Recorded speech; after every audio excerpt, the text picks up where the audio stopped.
Hey guys, what up? It's Apex. Story time. Best way I can describe it. I have a few, let's say, real world props because this is a real story. This is my history. And this is going to be a two-parter. Um, if you guys didn't know, there was this show called Cobra Kai and its predecessors, the Karate Kid movies. And whatever spin offs there were, I guess there were. It's the 80s or whatever, so. And it sort of hits home in a way that really reflects who I am as a person. I'm not going to stand there and say my martial arts discipline changed me and more well-rounded me in my beginning years. Say the Karate Kid. I didn't have a good house. You see all this nice shit? We worked for it. And believe it or not, my family is war veterans. Whether my family likes to admit it or not. And my dad was a drug abuser. I just have to say it. He had scoliosis, which is basically a curvature of the spine that you basically have to surgically fix. And back in the day, technology like that didn't exist, where you can just do it with a small incision like we have with the Da Vinci machines for surgery. This is where they literally opened your back and fixed it. So, let's just say House's Vice from the TV show got to him. Some other harder stuff, and the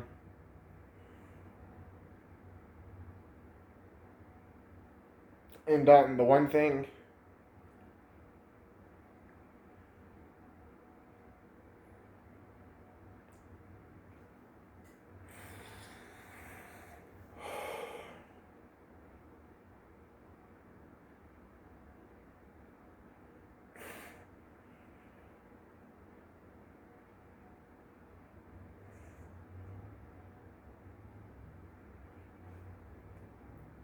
he actually said before he passed was very early on, years before it happened.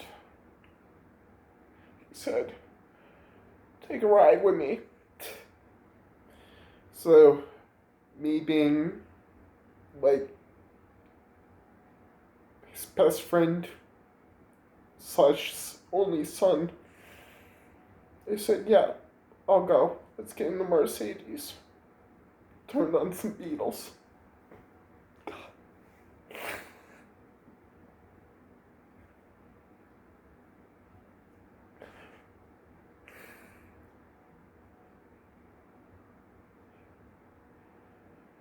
Penny Lane plays. We drive up. Now, my karate school, as you can see, is literally Hoover Karate Academy.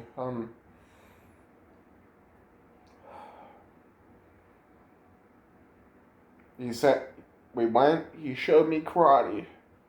He said, "Tony, you want to do that?"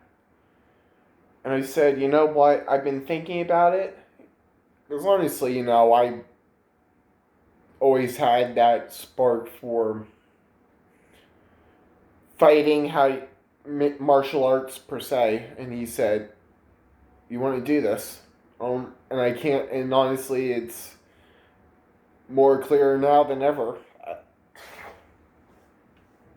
Walk in, there was the front counter. To the right is an open thing with a bench on it they put now where you could watch There's no glass there. You can physically pass through this area. There's the end, and that's where the parents or whatnot could sit and watch in on the class. I see them all jump roping to music. I don't even remember what song was playing. Because we used to always jump rope to music or any of our PT workouts. So I go in, I see that in just the uniformity and speed alone of them jumping rope, sort of said, this is easy, I can do it. 10 years later, yeah, I can do it, alright.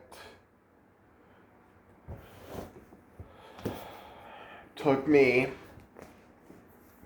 for my black belt test, it took me going through 10 years of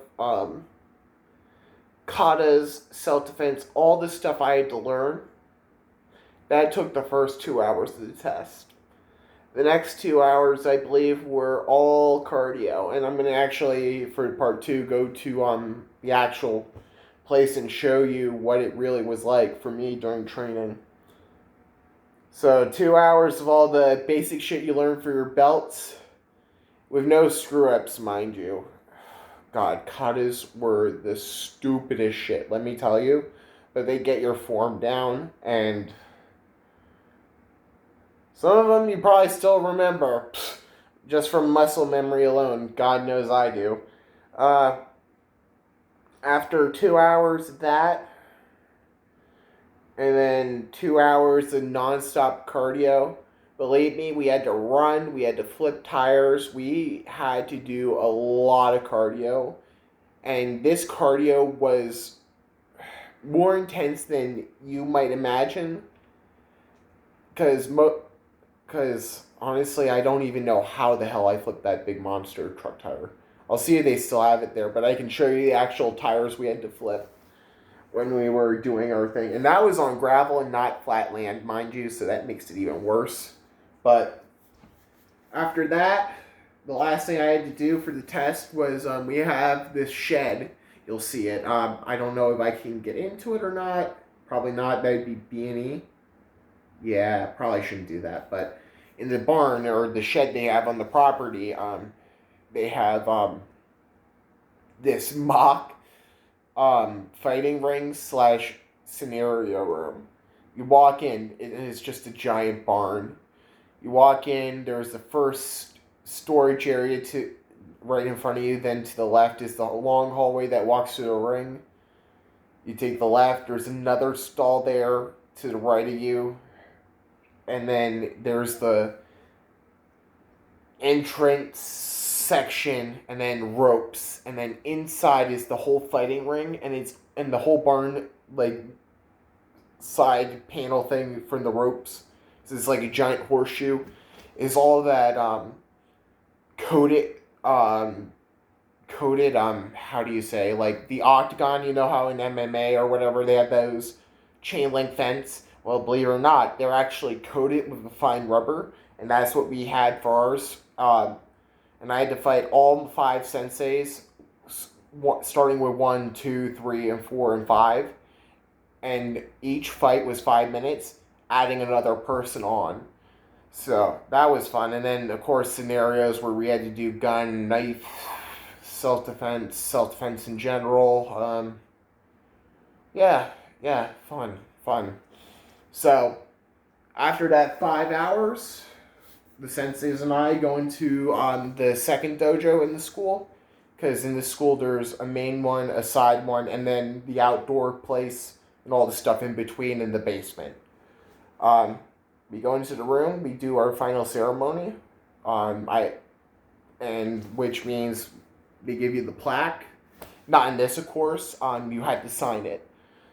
And as tradition, they got out the diabetic needles, and I was too much of a pussy, of course, so I asked him, hey, just do it for me. So he poked it, all 5 fingers, and then they all poked theirs and signed it in their own blood. But yeah, 10 years to get my black belt. It's been a wild trip. And that's where our airsoft story gets in. Now, I loved the Nerf because that's the only shit we could get as kids. I wanted to do real steel, god damn it. But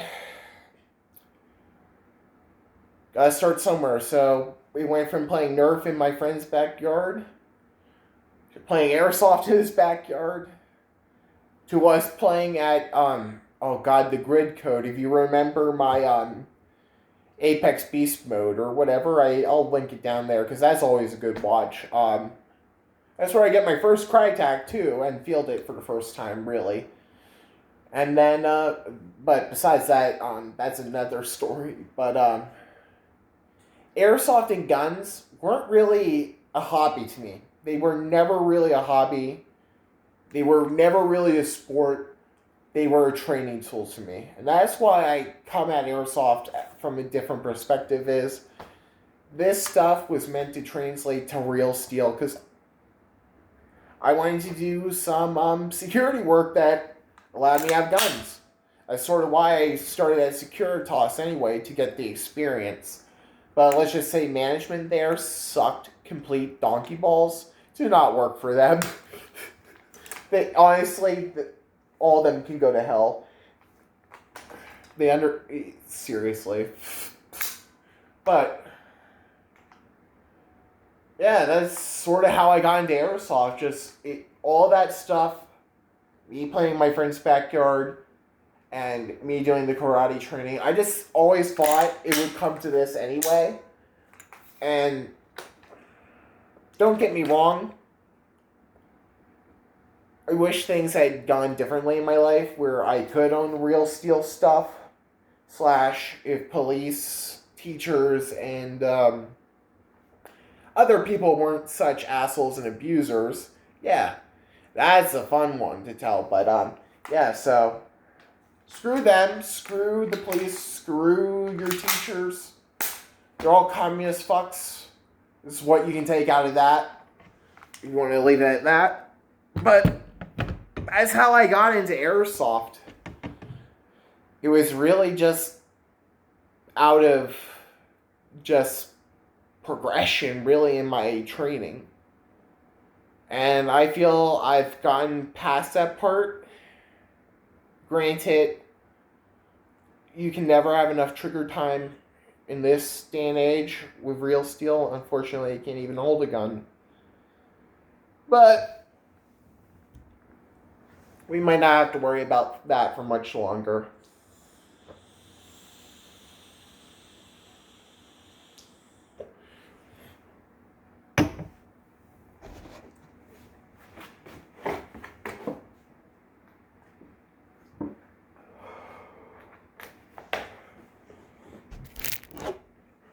Ooh, yeah. But yeah, that's really it. That's just the background of how I got into airsoft. Really, it was just like a natural progression in training, and unfortunately, that's the limit of my training I can achieve anymore. And let me tell you, if you can shoot an airsoft gun that has realistic functions, you can shoot a real AR. I've shot guns before, don't get me wrong, you've seen all this shit. But, the AR has no recoil. It's like, boop, boop, boop. At least for direct impingement or whatever, fucking buffer tubes. But anyway, guys, it's been real. It's been APEC, and this has been story time. And how I got into airsoft. A little backstory into my karate mixed martial arts experience. Oh, shit. They have it right here. Okay. I had to look up the one thing. Scratch that. But anyways, guys, this has been real. And I think I've gone on long enough. Stay tuned for part 2 where I actually show you the old training grounds. Anyways, peace.